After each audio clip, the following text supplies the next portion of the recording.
Good morning, students. Today we are going to discuss about the electromagnetism. Already electromagnetism అంటే ఏంటి, ఒక electric current వల్ల magnetic field ఎలా create అవుతుంది, ఓకేనా?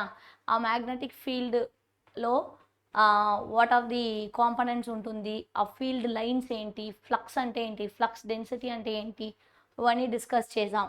సిమిలర్లీ ఎంత ఫోర్స్ అనేది ఎగ్జర్ట్ అవుతుంది ఒక మ్యాగ్నెటిక్ ఫీల్డ్లో ఒక ఛార్జ్ని ప్లేస్ చేసేటప్పుడు, what are the force exerted on it, F is equal to BQV sin theta, ఇవన్నీ డిస్కస్ చేసాం. ఇదే ఇప్పుడు ఒక current carrying conductor having length ఎల్ని మీరు యూనిఫామ్ మ్యాగ్నెటిక్ ఫీల్డ్లో ప్లేస్ చేస్తే F is equal to BIL sin theta, ఓకేనా? ఎంత ఫోర్స్ ఎగ్జర్ట్ అవుతుంది ఇవన్నీ డిస్కస్ చేసాం.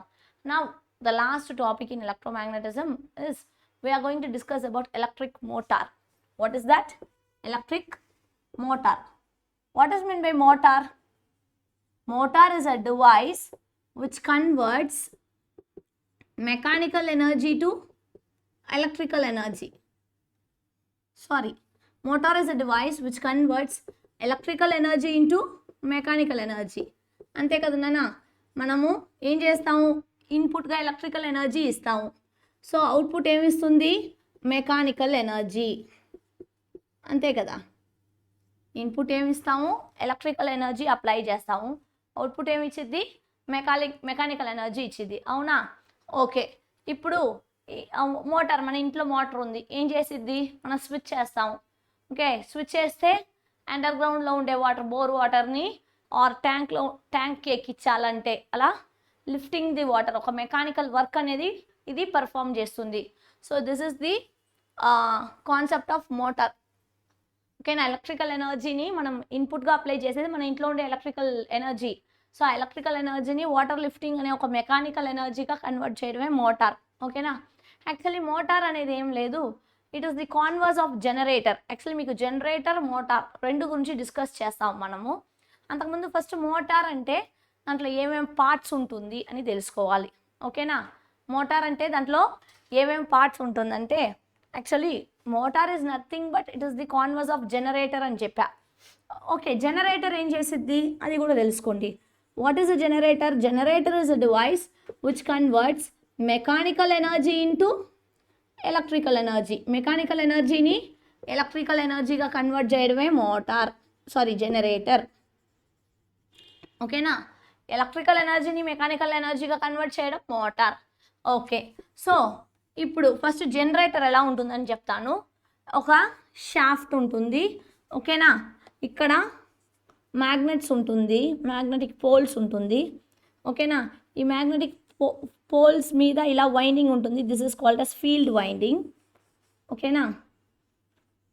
దట్ ఈస్ ఇదేంటంటే జస్ట్ ఐరన్ బార్స్ పెట్టుంటారు నాన్న, ఆ ఐరన్ బార్స్ మీద ఒక కాయిల్ ఆఫ్ వైర్ని వౌండ్ చేసి దానికి నేను ఒక బ్యాటరీ కనెక్ట్ చేస్తే ఎలక్ట్రికల్ ఎనర్జీ అనేది సప్లై అవుతుంది. ఓకేనా? సో ఎలక్ట్రికల్ ఎనర్జీ సప్లై అయ్యేటప్పుడు మనకేమవుతుంది, అక్కడ కరెంట్ అనేది ప్రొడ్యూస్ అవుతుంది. So whenever the current is flowing through the coil wound on a conductor, it acts as a magnet. ఓకేనా? ఈ 4 కాయిల్స్ అనేది ఏమవుతుంది, మ్యాగ్నెట్గా యాక్ట్ అవుతుంది. ఓకేనా? మధ్యలో ఒక రెక్టాంగులర్ ఫ్రేమ్ ఆఫ్ ఆర్మేచర్ అనేది ఒకటి ప్లేస్ చేస్తాం.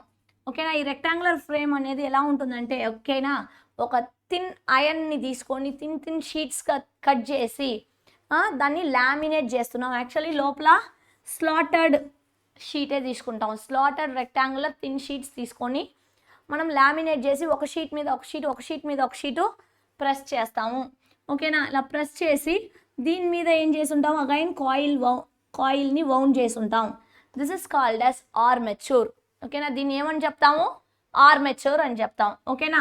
ఓకే, సో ఈ ఆర్మెచర్ వైండింగ్ ఇలా కనెక్ట్ చేసి ఉంటాం. ఓకేనా? ఈ ఆర్మెచర్ ఆఫ్ ద కాయిల్లో ఫ్లో అయ్యే కరెంట్ని ఆర్మెచర్ కరెంట్ ఐఏ అని చెప్తాం, ఇక్కడ ఫ్లో అయ్యే కరెంట్ని విఏ అని చెప్తాం. ఓకేనా? ఓకే, ఇప్పుడు చూడండి, ఈ జనరేటర్లో ఆర్మెచర్ అనేది రొటేట్ అవుతుంది. ఓకేనా?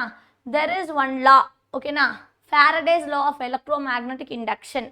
According to that principle, whenever a conductor cuts the magnetic flux lines, an EMF is induced అని చెప్తారు.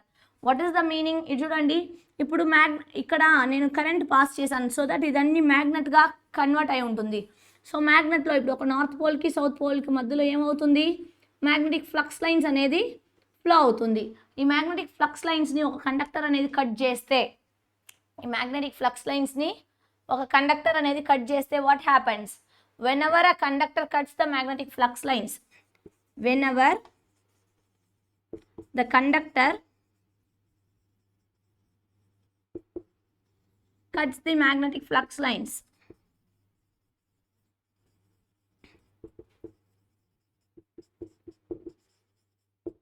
and EMF is induced. Okay, now this is called as Faraday's law of electromagnetic induction. ఓకేనా, ఈ Faraday's లానే వేరే విధానంగా కూడా define చేయొచ్చు, చెప్తాను. సో ఓకే, ఇప్పుడు ఏమవుతుందంటే ఇక్కడ ఫ్లక్స్ లైన్స్ ఇలా పాస్ అవుతుంది అనుకోండి, ఇలా ఫ్లక్స్ లైన్స్ పాస్ అవుతుంది అనుకోండి, ఇక్కడ ఈ మ్యాగ్నెట్ని, ఈ ఆర్మేచర్ కాయిల్ని రొటేట్ చేసేదానికి నేను ఒక ప్రైమ్ మూవర్ అని ఒక స్మాల్ మోటార్ యూస్ చేస్తా. ఆ ప్రైమ్ మూవర్ ఏం చేసిద్ది, ఈ కాయిల్ని రొటేట్ చేస్తుంది. ఫర్ ఎగ్జాంపుల్ నా ఫ్లక్స్ లైన్స్ అనేది ఇలా ఉందనుకోండి, నా ఆర్మేచర్ ఇలా ఉందనుకోండి నాది కూడా, ఓకేనా. సో ఏమవుతుంది, ప్యారలల్గా ఉంది, సో ఏ ఒక ఫ్లక్స్ లైన్స్ని కట్ చేయదు, సో ఈఎంఎఫ్ ఇండ్యూస్ ఇస్ 0, ఓకేనా. తర్వాత దీన్ని ఇలా రొటేట్ చేస్తా, 90 డిగ్రీ రొటేట్ అయినప్పుడు నా కాయిల్, అదే ఆర్మేచర్ కాయిల్ అనేది 90 డిగ్రీ రొటేట్ అయినప్పుడు the magnetic flux lines has been cut by the conductor. So ఆ టైంకి ఏమవుతుంది, నాకు మ్యాక్సిమం ఈఎంఎఫ్ అనేది ఇండ్యూస్ అవుతుంది. Next again parallel at 180 degree no EMF is induced, again at 270 degree EMF is induced, but the direction of the current అనేది ఏమవుతుంది, reverse అవుతుంది. So ఇప్పుడు ఏమవుతుందంటే చూడండి, జీరోగా ఉంటుంది, ప్యారలల్గా ఉంటుంది, 90 డిగ్రీలో కట్ అవుతుంది, సో మ్యాక్సిమం ఈఎంఎఫ్ ఇండ్యూస్ అవుతుంది. అగైన్ 180లో 0, ఓకేనా. అగైన్ ఏమవుతుంది, 270లో మ్యాక్సిమం ఉంటుంది, బట్ అట్ ద రివర్స్ డైరెక్షన్లో ఉంటుంది, ఓకేనా, అట్ ద రివర్స్ డైరెక్షన్లో ఉంటుంది. Next at 360 degree again it is 0, ఓకేనా. This is the EMF induced, ఓకేనా. ఇలా ఒక ఆల్టర్నేటింగ్ ఈఎంఎఫ్ ఇండ్యూస్ అవుతుంది. ఇలా ఆల్టర్నేటింగ్ ఈఎంఎఫ్ ఇండ్యూస్ అయితే that is called as AC generator, ఓకేనా. ఈ ఏసీ జనరేటర్ అండ్ డీసీ జనరేటర్కి ఒక చిన్న డిఫరెన్స్ ఉంది. ఈ ఆర్మేచర్లోనే ఇక్కడ నేనేం పెడతానంటే carbon brushes and slip rings పెడతా. ఈ slip rings and then commutator వాడతా, ఓకేనా. ఈ కార్బన్ బ్రషెస్ అనేది ఏం చేసిద్ది, ఇట్ కలెక్ట్స్ ది చార్జెస్, ఓకేనా. ఇండ్యూస్డ్ ఈఎంఎఫ్ని ఏం చేసిద్ది, కలెక్ట్ చేసి ఎక్స్టర్నల్ సర్క్యూట్కి, ఫర్ ఎగ్జాంపుల్ ఇది ఒక లోడ్ సర్క్యూట్ అనుకోండి, ఆ లోడ్ సర్క్యూట్కి పాస్ చేసిద్ది, ఓకేనా. నెక్స్ట్ ఈ స్లిప్ రింగ్స్ అనేది ఏం చేసిద్ది అంటే ఇట్ స్ప్లిట్స్ ది ఆ సైకిల్ని స్ప్లిట్ చేసిద్ది, ఓకేనా. ఒక కమ్యూటేటర్ వాడతాం. కమ్యూటేటర్ అనేది ఏం చేసిద్ది, it converts the AC into DC, ఓకేనా. ఇన్ జనరల్ ఇది ఏసీ అనుకోండి, యాక్చువల్లీ ఏసీ డీసీకి ఏమో ఒక డిఫరెన్స్ ఉందంటే ఏసీ జనరేటర్లో ఈ కాయిల్ రొటేట్ చేయదు, ఈ మ్యాగ్నెట్స్ రొటేట్ అవ్వాలా, ఓకేనా. ఏసీ జనరేటర్లో ఈ మ్యాగ్నెట్స్ రొటేట్ అవ్వాలా, ఈ ఆర్మేచర్ కాయిల్ అనేది స్టేషనరీగా ఉంటుంది. వెరస్ డీసీ జనరేటర్లో నేను చెప్పినట్టే ఈ మ్యాగ్నెటిక్ కాయిల్ స్టేషనరీ, ఈ ఆర్మేచర్ అనేది రొటేట్ అవుతుంది, ఓకేనా. ఈ ఆర్మేచర్ అనేది ఎలా రొటేట్ అవుతుంది చూడండి, ఈ ఆర్మేచర్ అనేది ఇలా రొటేట్ అయ్యేటప్పుడు మనకు ఫ్లక్స్ లైన్స్ కట్ అవుతుంది అని చెప్పా. ఇక్కడ కట్ అయ్యేటప్పుడు నాకు ఆల్టర్నేటింగ్ ఈఎంఎఫ్ ఇండ్యూస్ అవుతుంది ఇన్ జనరల్. దాన్నే నేను ఒక కమ్యూటేటర్కి ఇక్కడ కనెక్ట్ చేస్తే, ఇక్కడ ఒక కమ్యూటేటర్కి కనెక్ట్ చేస్తే it converts AC into DC, ఓకేనా. ఇలా ఏసీని డీసీగా, that is it acts as a rectifier, that means it converts the alternating current into pulsating డీసీగా కన్వర్ట్ చేస్తుంది. So this is about generator, ఓకేనా. ఈ జనరేటర్ ఒక ఇన్వర్స్ ఆపరేషనే మోటార్, ఓకేనా. మోటార్ అనేది ఏం చేసిద్ది, సేమ్ థింగ్ నా సేమ్ కన్స్ట్రక్షన్, ఓకేనా. కన్స్ట్రక్షన్లో ఒక డిఫరెన్స్లే, ఒకే ఒక చిన్న చేంజ్ అంటే ఇక్కడ నువ్వు ప్లేస్ చేసే కండక్టర్ ప్లేస్ చేస్తావు కదా, ఆర్మేచర్ అని చెప్పా కదా, armature is nothing but a conductor, ఓకేనా. Thin sheets of rectangular metal, slotted metal sheets laminated and pressed together to form a conductor coil, that is armature coil. ఆ ఆర్మేచర్కి ఒక coil wound చేసి ఉంటుంది, that is called as armature coil. ఈ armature కాయిల్లో ఈ generator అనేది just armature coil place చేస్తా, rotate చేస్తా, అది కట్ అవుతుంది, ఈఎంఎఫ్ ఇండ్యూస్ అవుతుంది. Whereas in motor what happens, in motor I'm placing a current carrying armature. ఈ ఆర్మేచర్లో నేను ఏం చేస్తుంటా, కాయిల్ని వౌండ్ చేస్తుంటా కదా, ఇక్కడ కరెంట్ని అప్లై చేస్తున్నా. ఆల్రెడీ నేను చెప్పుంటా, whenever a current carrying conductor is placed in a magnetic field, ఇక్కడ మ్యాగ్నెటిక్ ఫీల్డ్ ఉంది. So whenever current carrying conductor is placed in a magnetic field it experiences a force. ఓకేనా, దానివల్లే మనం F is equal to BQV sin theta BIL sin theta అని చదివాం. ఓకేనా, so whenever a current carrying conductor is placed in a magnetic field it automatically it experiences a rotating force called torque. Torque is experienced on it. ఓకేనా, okay. So ఈ torque అనేది experience అయ్యే వల్ల that is ఒక force అనేది experience అయ్యే వల్ల ఈ కండక్టర్ అనేది ఏమవుతుంది, మూవ్ అవుతుంది. దట్ మీన్స్ నేను అప్లై చేసిందేమో ఈ ఎలక్ట్రికల్ ఎనర్జీ, ఆ ఎలక్ట్రికల్ ఎనర్జీ అప్లై చేసిన కండక్టర్ని తీసుకెళ్ళి మీరు మ్యాగ్నెటిక్ ఫీల్డ్లో ప్లేస్ చేస్తే it experiences a force experience అయితే సమ్ మూవ్మెంట్ ఆర్ డిస్ప్లేస్మెంట్ అనేది జరిగింది. That is called as mechanical energy. ఓకేనా, okay. Now the speed of the motor ఉంది కదా, ఇప్పుడు మోటార్ అనేది రొటేట్ అవుతుందని చెప్పాను నేను. ఓకేనా, ఎలా, whenever a current carrying conductor is placed in a uniform magnetic field it experiences a force. ఆ ఫోర్స్ ఏం చేసిద్ది, ఆ మోటార్ని రొటేట్ చేపిస్తుంది. ఓకేనా, ఓకే. ఆ మోటార్ అనేది ఎంత స్పీడ్గా తిరుగుతుంది అనేది ఎలా డిఫైన్ చేస్తాం అంటే speed of the motor it is denoted with the term N. ఓకేనా, దీని ఒక యూనిట్ RPM. ఓకేనా, okay. Speed of the motor is depends upon the number of turns on the coil. కాయిల్లో ఎన్ని నెంబర్ ఆఫ్ టర్న్స్ ఉంది. ఓకేనా, number of turns ఉంది కాయిల్లో ఎన్ని నెంబర్ ఆఫ్ టర్న్స్ ఉంది. And then it is also directly proportional to, it also depends upon, ఇది ప్రపోర్షనల్ అని చెప్పలేము, it depends upon area of the armature. And then armature ఒక area, and then electric current passing through the coil. ఓకేనా, and then magnetic flux density B. So దీన్ని depend చేసే ఉంటుంది మన స్పీడ్ ఆఫ్ ది మోటార్. ఓకేనా, okay. Now will discuss deeply about Faraday's law of electromagnetic induction. Now we are going to discuss about Faraday's law of electromagnetism or Faraday's law of electromagnetic induction. పేర్లోనే ఉంది electromagnetic induction అని. ఓకేనా, so ఏమవుతుంది, some EMF is going to be induced. ఓకేనా, ఎందువల్ల, magnetic field వల్ల అనేదే మనం తెలుసుకోబోతున్నాం. ఓకేనా, okay. Now I will state 2 laws for this. ఓకేనా, first law, Faraday's first law states that whenever there is a change in the magnetic flux linked with the coil an EMF is induced అని చెప్తున్నారు. ఇప్పుడు ఒక circuit ఉందనుకోండి, ఆ సర్క్యూట్లో magnetic field అనేది ఉంటుంది. ఓకేనా, for example let us assume this as circuit. ఈ సర్క్యూట్లో సమ్ కాయిల్స్ ఉంది. ఈ కాయిల్స్లో నేను కరెంట్ని పాస్ చేస్తా. కరెంట్ పాస్ చేసినప్పుడు వాట్ హ్యాపెన్స్, మ్యాగ్నెటిక్ ఫీల్డ్ అనేది క్రియేట్ అయి ఉంటుంది. ఓకేనా, ఇక్కడ మ్యాగ్నెటిక్ ఫీల్డ్ అనేది క్రియేట్ అయి ఉంటుంది. సో అంతే కదా, వెన్ ఎవర్ కరెంట్ క్యారింగ్ ఒక కండక్టర్లో కాయిల్ వౌండ్ చేసి దాంట్లో కరెంట్ పాస్ చేస్తే it acts as a magnet. So మ్యాగ్నెట్గా ఉంటున్నప్పుడు మ్యాగ్నెటిక్ ఫీల్డ్ అనేది ఎస్టాబ్లిష్ చేసిద్ది. ఇప్పుడు ఈ మ్యాగ్నెటిక్ ఫీల్డ్ ఉంది కదా, ఈ magnetic field linked with the circuit, ఈ సర్క్యూట్లో లింక్ అయి ఉండే మ్యాగ్నెటిక్ ఫీల్డ్ అనేది చేంజ్ అవుతూ ఉంటే, ఓకేనా, when ever the magnetic flux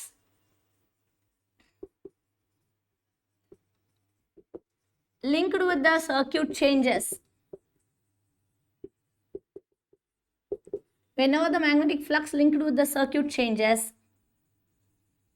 automatically EMF is induced. This is one law. Or this law can be also redefined as whenever the conductor cuts the magnetic flux, whenever the conductor cuts the magnetic flux an EMF is induced.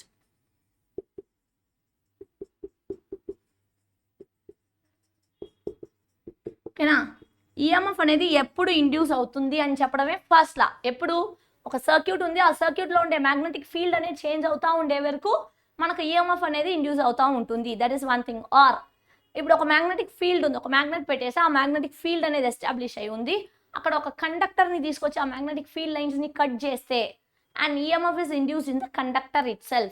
So this is one case. Okay na, this is first law.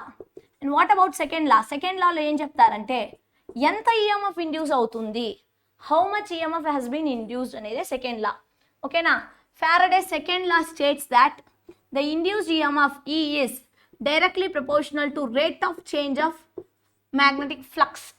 ఓకేనా, ఎంత ఉంటుంది? Induced EMF E is directly proportional to the rate of change of flux. So it is nothing but d phi by dt.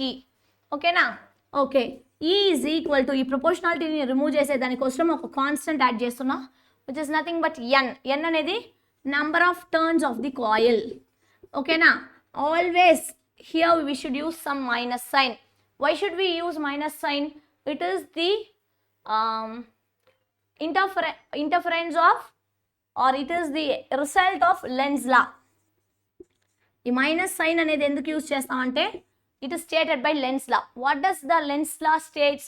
Lens law అనే దాంట్లో ఏం చెప్తున్నారంటే ఇలా EMF induce అవుతుందని Faraday's చెప్పాడు కదా. ఓకే, ఆయన చెప్పిన ఆ ఈఎంఎఫ్ అనేది ఇండ్యూస్ అవుతుంది, అది ఏ డైరెక్షన్లో ఉంటుంది అని చెప్పడమే లెన్స్ లా. ఓకేనా, లెన్స్ లా అనేది ఏం చెప్తుంది అప్పుడు? It defines the direction of the induced EMF or induced current. Induced EMF or induced current in the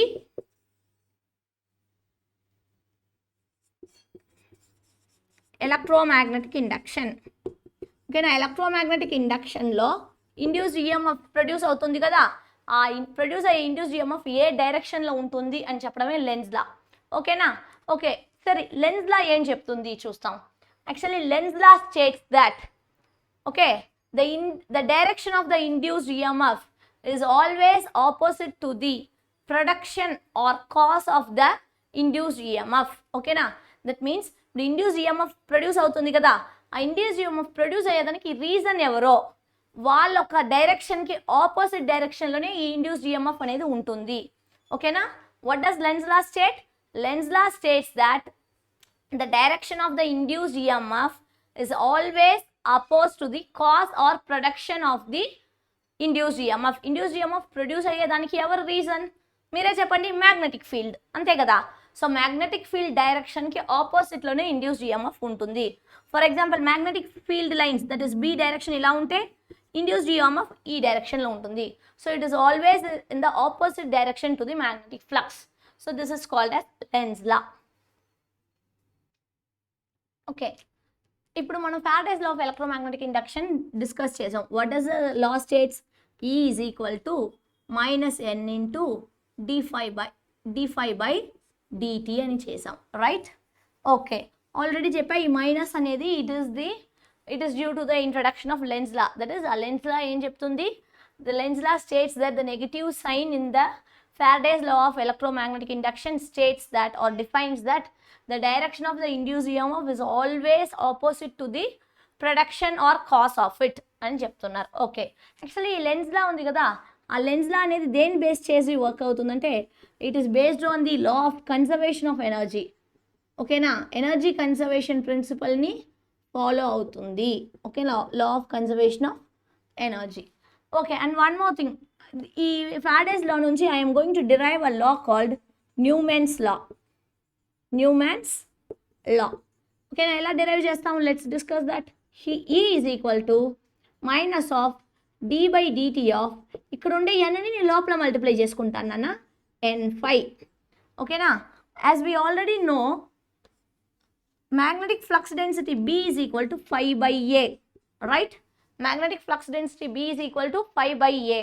అది కూడా నేనేం చెప్పా, when conductor is placed at an angle theta with the magnetic flux. ఓకేనా, magnetic flux అనేది B అనేది ఈ డైరెక్షన్లో ఉందంటే నేను ప్లేస్ చేసే కండక్టరు, ఓకేనా, ఒక థీటా అనే యాంగిల్ ఫామ్ చేస్తే then we can call this as A cos theta.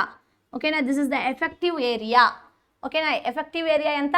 A cos theta అని చెప్పా. So from this expression phi is equal to BA cos theta. Phi is equal to BA cos theta. Now I am going to substitute this here. Okay, now on substituting this, E is equal to minus d by dt of n5. What is n5? N into phi. Phi value is BA cos theta. So this is the value of minus d by dt of NBA cos theta. Okay, now this law is also called as Newman's law. Okay, now this law is also called as Newman's law. Okay, ఇప్పుడు electromagnetic induction గురించి discuss చేసాం. ఓకేనా, ఈ electromagnetic induction అనేది ఎక్కడెక్కడ apply చేస్తాం, day to day లైఫ్లో ఎక్కడెక్కడ అప్లై చేస్తాం, what are the applications of electromagnetic induction, ఇంకా ఈ ఎలక్ట్రోమాగ్నెటిక్ ఇండక్షన్ యూస్ చేసి ఏ ఏ కాన్సెప్ట్స్ని ఎక్స్టెండ్ చేస్తామని డిస్కస్ చేస్తాం. Now we are going to discuss about applications of electromagnetic induction. Okay, na ee electromagnetic induction ane phenomenon ni Faraday ane scientist invent చేశారు. ఈ ఇన్వెన్షన్ ని మనం ఎక్కడెక్కడ అప్లై చేస్తున్నాం, ఏ ఏ ఫీల్డ్ లో అప్లై చేస్తున్నాం అనే దాని గురించి డిస్కస్ చేస్తున్నాం. ఓకేనా, ఇప్పుడు చూడండి, ఎలక్ట్రోమాగ్నెటిక్ ఇండక్షన్ అనే ప్రిన్సిపల్ ని యూజ్ చేసే ఏసీ జనరేటర్, డిసి జనరేటర్ అనేది ఈ ప్రిన్సిపల్లోనే వర్క్ అవుతుంది. It may be AC generator or DC generator, already explain చేసా. అండ్ దెన్ మోటార్ ఎక్స్ప్లెయిన్ చేసా. యాక్చువల్లీ మోటార్లో ఒక సిగ్నిఫికెన్స్ ఉంది, దాన్ని చెప్తా చూడండి. ఇక్కడ నేను ఆల్రెడీ చెప్పా, మోటార్ అనేది ఏంటి, ఇక్కడ ఒక యూనిఫామ్ మ్యాగ్నెటిక్ ఫీల్డ్ ఉంటుంది, అక్కడ ఒక కరెంట్ క్యారింగ్ కండక్టర్ని ప్లేస్ చేస్తున్నా. ఓకేనా, ఒక కరెంట్ క్యారింగ్ కండక్టర్ని, whenever a current carrying conductor is placed in a magnetic field, what happens, it experiences a force. Okay na, ఇది ఒక ఫోర్స్ ఎక్స్పీరియన్స్ అవుతుంది. సో దట్ ద ఆర్మేచర్ అనేది ఏమవుతుంది, it tends to rotate. ఓకేనా, ఆ force అనే వల్ల ఈ ఆర్మేచర్ మూవ్ అవుతుంది. అది ఎలాంటి ఫోర్స్ అప్లై అవుతుందంటే rotating force. So that armature అనేది ఇలా రొటేట్ అవ్వడం స్టార్ట్ చేస్తుంది. ఓకే, యాక్చువల్లీ ఇక్కడ యూనిఫామ్ మ్యాగ్నెటిక్ ఫీల్డ్ ఉంది కదా. సో ఈ మ్యాగ్నెటిక్ ఫీల్డ్ ఉన్నప్పుడు, ఎస్టాబ్లిష్ అయినప్పుడు, ఈ కండక్టర్ అనేది ఇలా మూవ్ అయినప్పుడు what happens, it cuts the magnetic flux lines. ఓకేనా, ఆ కండక్టర్, కరెంట్ క్యారింగ్ కండక్టర్ని మ్యాగ్నెటిక్ ఫ్లక్స్ లైన్స్ అదే మ్యాగ్నెటిక్ ఫీల్డ్లో పెడతా, అదేమవుతుంది, ఇట్ ఎక్స్పీరియన్సెస్ అ ఫోర్స్. ఆ ఫోర్స్ అనేది ఏం చేసిద్ది, ఈ కండక్టర్ని రొటేట్ చేసిద్ది, దట్ ఈస్ ఆర్మేచర్ని రొటేట్ చేసిద్ది. వైల్ రొటేటింగ్ అగైన్ ఏమవుతుంది, ఈ ఫ్లక్స్ లైన్స్ని ఈ ఆర్మేచర్ అనేది కట్ చేసిద్ది. కట్ చేస్తే ఏమవుతుంది, some EMF is induced. Actually this is called as back EMF. ఓకేనా, ఈఎంఎఫ్ని ఏం చెప్తాం, బ్యాక్ ఈఎంఎఫ్ అని చెప్తాం. This is the significance in motors. ఓకేనా, సో ఈ మోటార్స్లో కూడా బ్యాక్ ఈఎంఎఫ్ కాన్సెప్ట్లో ఎలక్ట్రోమాగ్నెటిక్ ఇండక్షన్ యూజ్ చేస్తాం. And then actually electromagnetic induction use చేసే మనం వచ్చి ఎలక్ట్రిసిటీని ప్రొడక్షన్ చేసే ప్లేస్లో, ట్రాన్స్మిషన్ చేసే ప్లేసెస్లో అంతా యూజ్ చేస్తాం. And then transformers, actually transformers are working on the base principle of electromagnetic induction. ఓకేనా, ఓకే, ఈ ఎలక్ట్రోమాగ్నెటిక్ ఇండక్షన్ యూజ్ చేసే ట్రాన్స్ఫార్మర్స్ అనేది వర్క్ అవుతుంది. Step up and step down transformers. ఓకేనా, స్టెప్ అప్ ట్రాన్స్ఫార్మర్ ఉంటుంది, స్టెప్ డౌన్ ట్రాన్స్ఫార్మర్స్ ఉంటుంది. ఆ step up transformer అనేది ఏం చేసిద్ది, లో వోల్టేజ్ని హై వోల్టేజ్గా కన్వర్ట్ చేసిద్ది. స్టెప్ డౌన్ ట్రాన్స్ఫార్మర్ అనేది ఏం చేసిద్ది, హై వోల్టేజ్ని లో వోల్టేజ్గా కన్వర్ట్ చేసిద్ది. So these are the types of transformer. And then ఇప్పుడు ఈ ట్రాన్స్ఫార్మర్ అనేది ఎలా వర్క్ అవుతుందంటే దాంట్లో 2 కాన్సెప్ట్స్ ఉంటుంది. One self induction and mutual induction. నార్మల్గానే ఒక కాయిల్ అనేది ఒక మ్యాగ్నెటిక్ ఫ్లక్స్ లైన్స్ని కట్ చేస్తే ఈఎంఎఫ్ అనేది ఇండ్యూస్ అవుతుందని చెప్పాను కదా, that EMF is self induced EMF. ఓకేనా, ఆ ప్రిన్సిపల్ పేరు ఏంటంటే సెల్ఫ్ ఇండక్షన్. ఇదే ఈ కాయిల్లో కరెంట్ చేంజ్ అయ్యే వల్ల ఈఎంఎఫ్ అనేది పక్కన కాయిల్లో ఇండ్యూస్ అయితే that is called as mutual induction. So ఈ ఎలక్ట్రోమాగ్నెటిక్ ఇండక్షన్ అనేది సెల్ఫ్ ఇండక్షన్, మ్యూచువల్ ఇండక్షన్ కాన్సెప్ట్స్లో కూడా ఎక్స్టెండ్ చేసుకోవచ్చు. ఓకేనా, ఓకే, అప్లికేషన్ పాయింట్ ఆఫ్ వ్యూలో చూస్తే ఇండక్షన్ స్టవ్స్ వాడతాం మనం, ఐడియా ఉందా, ఇంట్లో ఇండక్షన్ స్టవ్స్. సో ఆ ఇండక్షన్ స్టవ్లో ఎలక్ట్రోమాగ్నెటిక్ ఇండక్షనే plays a major role, right. Okay, and then ఇప్పుడు ఏటీఎం కార్డ్ అని స్వైప్ చేస్తాం కదా. సో ఈ ఏటీఎం కార్డ్లో ఆ బార్ కోడ్ ఏదైనా మనం రీడ్ చేసేటప్పుడు, ఓకేనా, లేదంటే ఈ ఏటీఎం కార్డ్ స్వైప్ చేసేటప్పుడు ఆ మ్యాగ్నెటిక్ టేప్ని రీడ్ చేయాలన్నా అక్కడ ఎలక్ట్రోమాగ్నెటిక్ ఇండక్షనే కావాలి. ఓకేనా, so then only the information printed in the magnetic tape has been readed. ఓకేనా, సిమిలర్లీ నేను ఏదైనా ఒక వాయిస్ని రికార్డ్ చేయాలి మ్యాగ్నెటిక్ టేప్స్లో అనుకోండి, ఆ మ్యాగ్నెటిక్ టేప్స్లో ఇన్ఫర్మేషన్ రికార్డ్ చేయాలన్నా there place the major role of electromagnetic induction. Okay na, this is all about electromagnetism. Let's discuss the bits.